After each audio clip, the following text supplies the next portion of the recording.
நல்லா ஹெல்த்தியாக நல்லா டேஸ்ட்டாக எப்படி செய்யுதுன்னு பார்க்கலாம். 300 கிராம் சிக்கன் எடுத்திருக்கேன். 1 டேபிள் ஸ்பூன் அளவுக்கு பெப்பர் சேர்த்துக்கலாம். 1.5 டேபிள் ஸ்பூன் அளவுக்கு கார்ன்ஃப்ளவர் மாவு சேர்த்துக்கலாம். 1/2 டீஸ்பூன் இஞ்சி பூண்டு பேஸ்ட், தேவையான அளவு உப்பு சேர்த்துக்கலாம். கொஞ்சமா லெமன் ஜூஸ், ஒரு முட்டை. இந்த அளவுக்கு நல்லா மிக்ஸ் பண்ணிட்டு ஒரு 10 நிமிஷம் அப்படியே ஊற விடுங்க. சிக்கன் பொரிக்கிற அளவுக்கு எண்ணெய் சேர்த்துக்குங்க. இப்போ வந்து ஒரு பீஸா எடுத்து சேர்த்துக்கலாம். கொஞ்ச நேரம் வெந்ததுக்கு அப்புறம் திருப்பி விடுங்க. இந்த அளவுக்கு செவந்து வந்ததும் எடுத்துடலாம். இப்போ ஒரு பாத்திரம் வச்சுக்கலாமா. ஒரு 4 டேபிள் ஸ்பூன் அளவுக்கு எண்ணெய் சேர்த்துடலாம். 10 பல்லு பூண்டு எடுத்து பொடியை நறுக்கிருக்கேன்.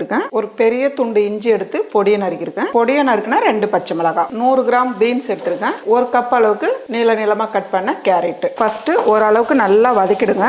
1/2 டீஸ்பூன் அளவுக்கு இஞ்சி பூண்டு பேஸ்ட் சேர்த்துக்கலாம். ஒரு குடமிளகாய் எடுத்திருக்கேன். ஒரு 100 கிராம் கோஸ் எடுத்திருக்கேன். ஓரளவுக்கு வதக்கினா போதும். இப்போ வெஜிடபிள்ஸ் எல்லாம் இப்படி சைடா இப்படி தள்ளிடுங்க. கொஞ்சமா எண்ணெய் சேர்த்துடலாம். நான் வந்து 3 முட்டை எடுத்திருக்கேன். முட்டைக்கு மேல கொஞ்சமா உப்பும் மிளகுத்தூளும் சேர்த்துக்குங்க. முட்டை சேர்த்து இந்த அளவுக்கு வெந்ததுக்கு அப்புறம் அப்படியே திருப்பி விட்டுருங்க. 2 பக்கமும் இந்த அளவுக்கு நல்லா செவந்து வந்துடணும். இப்போ வந்து இது நல்லா கட் பண்ணிக்கோங்க.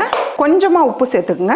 1 டீஸ்பூன் அளவுக்கு பெப்பர் கலந்து விட்டுருங்க. பாஸ்மதி வந்து நல்லா உதிரியா வடிச்சு வச்சுக்கோங்க. இப்போ இது கொஞ்சமா சேர்த்துக்குங்க. இதுக்கு மேல கொஞ்சமா உப்பு சேர்த்துருங்க. 1 டீஸ்பூன் அளவுக்கு பெப்பர். இது கூடவே நம்ம பொரிச்சு வச்சிருக்க சிக்கன், 1/4 கைப்பிடி அளவுக்கு ஸ்ப்ரிங் ஆனியன். இப்போ இதெல்லாம் சேர்த்து நல்லா கலந்துருங்க.